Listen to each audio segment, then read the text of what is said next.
What's up, Yang Gang? So, if y'all were watching the live stream, right? Y'all saw it went down. Okay. If y'all noticed, when it started to come back up, Andrew Yang was about to, he was pointing at me. And I hate that the live stream went down, y'all. It's not my fault. I don't know if it was just whatever was going on with the place or what. So what happened was this. Right when the live stream was starting to mess up, Andrew Yang was looking at me. I saw him looking at me. And it was right when he was talking about Trumpers. And what y'all missed when the live stream went down was probably the most epic moment of the night. Because he said, I have had people come up to me who said, I voted for Donald Trump.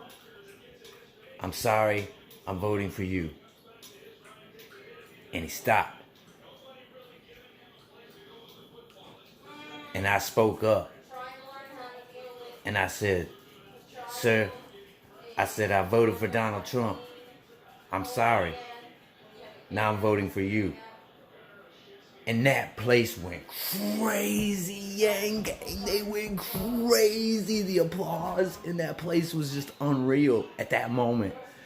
And then and he was like, thank you, brother. He was like, I appreciate you. Like that, Yang Gang. It was absolutely epic. But I wanted to let y'all know what happened at the end of the live stream. So we're still represented, Yang Gang. But for right now, enjoy this Tulsi video. I made sure to get her. Enjoy it. Love you, Yang Gang. See you on tomorrow's live stream. Oh. Yang Gang.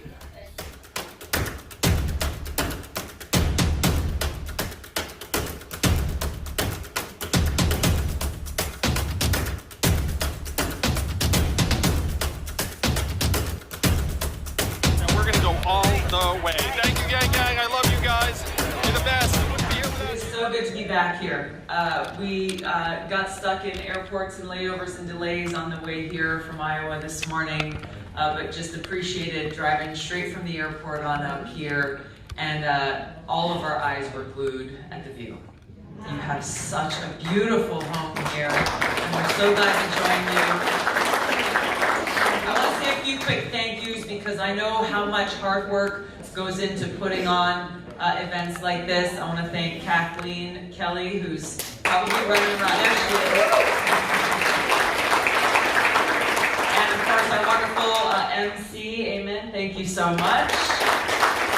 I want to thank the Kilkenny and the Coas County Democrats, as well as the Truman Dinner Committee. Again, at different points, we have all played a part in organizing events like this. You work hard, you cross your fingers, and you hope people show up. And thanks to all of you for showing up and being a part of the solution. Thank you. We've already had some fantastic speakers tonight and heard a lot about different issues, different challenges that we're facing. But I want to go back to the first thing we all did here together tonight. We all stood and we put our right hand over our hearts and we looked at this flag and we pledged allegiance. We pledged allegiance. One nation, under God, indivisible, with liberty and justice for all. And as many times as we've said the Pledge of Allegiance throughout our lives, it is those words, indivisible, that I think are so important for us to remember, especially now at a time when our country is increasingly being torn apart for a lot of different reasons. You see the hyper-partisanship and the gridlock in Washington that's stopping any progress from getting done on solving the great issues and challenges of our time. You see divisiveness and bigotry and hatred coming out of the White House based on race, religion, ethnicity, orientation, all of these different things seeking to tear us apart. Why? For his own selfish interest. For the interests of those who are powerful, for the interests of those who can somehow gain selfishly from tearing us apart. But that is not who we are. That is not what our country has been founded upon. That does not reflect the uniting principles and ideals that make us who we are. And I think it's important to remember that. Now, there's a reason why everywhere I go, how many of you have been able to join us at an event or a town hall somewhere along the way? Well, you'll know that I always start the conversation with aloha. And it is not just because that's the way we do things in Hawaii. Aloha actually does not mean hello. It does not mean goodbye. It has a much more powerful meaning, which is why we use it to greet each other. When we say aloha, what we're saying is that I respect you. I respect you. I come to you with an open heart, that I recognize that we are all connected. No matter where we come from, no matter who we love, no matter how we worship or if we worship, no matter all of these things that make us all unique, I come to you with an open heart and with respect, recognizing we are all God's children, that we are all brothers and sisters, and being inspired by that, seeing how we can best work together, how we can best come together, how we can best be united. I want to share with you a quote that many of you probably have never heard before from Dr. Martin Luther King, who came and visited Hawaii back in 1959 during a time of incredible divisiveness and violence within our own country. And he was deeply impacted by what we in Hawaii call aloha, but really this universal principle of respect. So I want to just share briefly what he spoke to our state legislature at that time. He said, "We look to you for inspiration and as a noble example where you have already accomplished in the area of racial harmony and racial justice what we are struggling to accomplish in other sections of the country. And you can never know what it means to those of us who were caught for the moment in the tragic and often dark midnight of man's inhumanity to man, to come to a place where we see the glowing daybreak of freedom and dignity and racial justice." After he left Hawaii and he returned back to the mainland, he continued to share with others what he experienced there. He said, "As I looked at all of these various faces and various colors mingled together like the waters of the sea, I could see only one face, the face of the future." We are that future. We are that future. That call to action was and is to every single one of us to remember that we are all family, that we are all connected, and that we cannot allow those in positions of great power and influence to drive wedges between us, undermining the very fabric of who we are in this beautifully diverse nation. That we stand united as Americans committed to the proposition of freedom and equality and justice for all. So as we take the Pledge of Allegiance, as we remember these principles enshrined in our Constitution, we think about how best we can act as patriots. What better way to express our patriotism every single day than caring for the well-being of our fellow Americans, our brothers and sisters? What better way can we express this patriotism than by standing up and ensuring that our voices are heard through our votes, through our representative democracy, by throwing out the government of, by, and for the rich and powerful that has held influence over Washington for so long, and instead replacing it with the vision that Abraham Lincoln laid out for us in the Gettysburg Address, a government of the people, by the people, and for the people. This is the change, this is the opportunity and the challenge that is before us. The opportunity that we have to ensure that we're able to bring about the change with regards to healthcare, immigration reform, criminal justice reform, investment in infrastructure, investment in education, our kids in the future.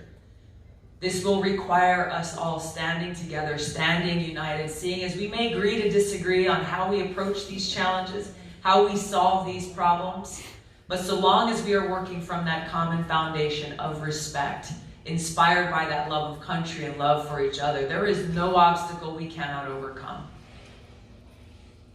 As president, I will put people ahead of profits. I will put people ahead of the partisan politics that we see far too much of.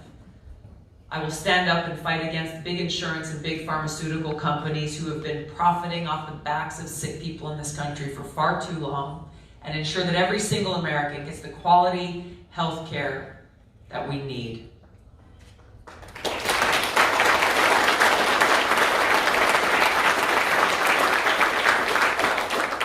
Now, my parents are, they just celebrated their 50th anniversary this last December, and it's a pretty big accomplishment.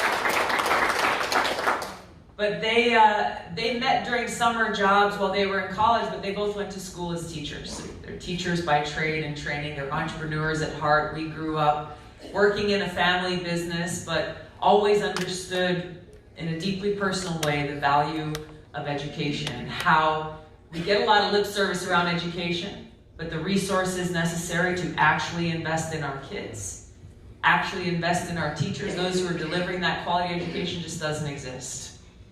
We've got to listen to our teachers about what tools they need, pay them what they deserve, so that our kids are getting the best education to compete in this global economy. We've got to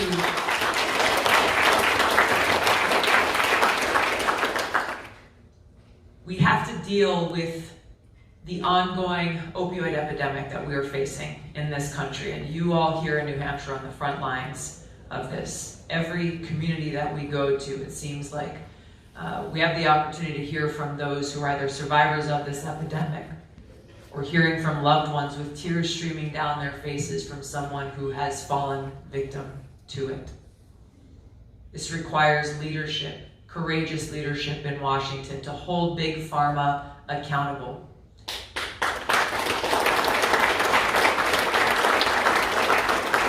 I've actually worked with Senator Bernie Sanders in the last Congress and in this Congress in introducing the Opioid Accountability Act to do just that. Seeing that in this failed war on drugs, even as those who are arrested for non-violent minor drug violations are arrested, thrown in prison, and given a criminal record, but you've got people like the Sackler family and Purdue Pharma who have made billions cheating and lying and proliferating these highly addictive opioids on our streets, and who still walk free, and who still have the freedom now to park their money in safe places and claim bankruptcy just to make it so that these lawsuits that they are losing in state after state after state are not able to get that money and actually use those dollars where they should be used to provide any and all treatment necessary to those who are walking that long path towards recovery. As president, I will change this and use this legislation to hold them accountable.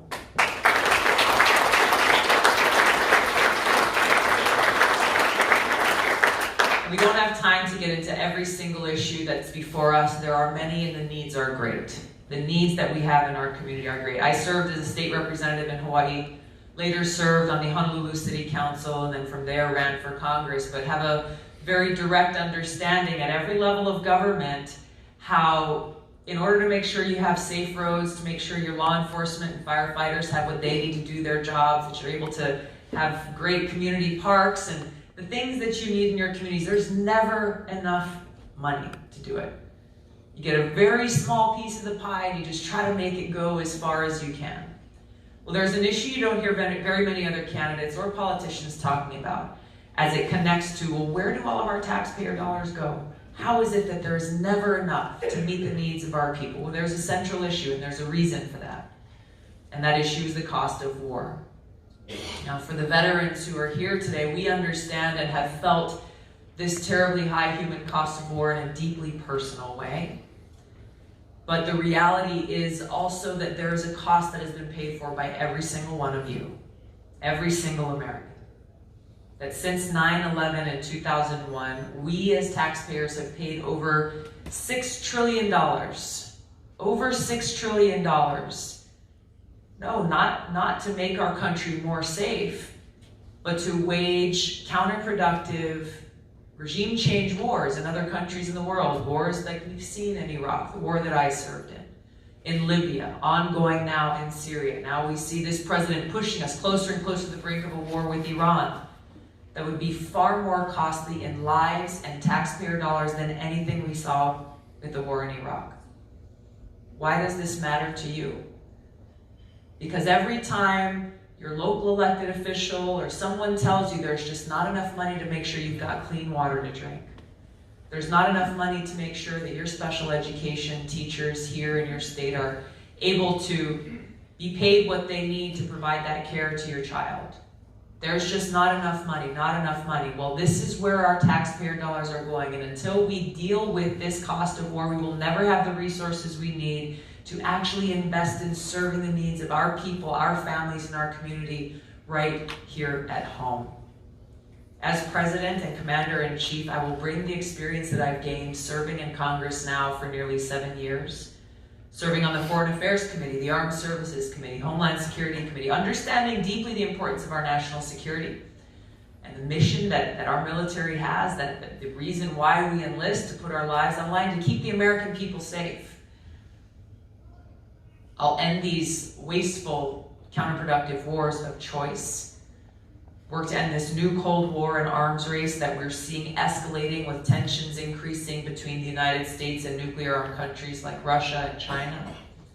And redirect our resources, creating a new peace dividend towards actually serving the needs of our people here at home. Nation building in our communities right here at home.